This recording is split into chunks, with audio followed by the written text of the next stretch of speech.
வந்த போதும் அதை துடைப்பதிங்கு யாரு? கலங்கும் போது சேரு, அது தெளியும் போது நீரு. கடவுள் போட்ட கோடு, அதை திருத்த போவதாரு? வெந்த புண்ணும் ஆறிடுமா? வேதனை தான் தீர்ந்திடுமா?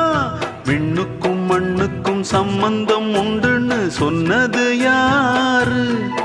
அது மன்னவன் பேரு. அந்த வானத்தை போல மனம் படைச்ச மன்னவனே, பனி துளிய போல குணம் படைச்ச தென்னவனே. மஞ்சளிலே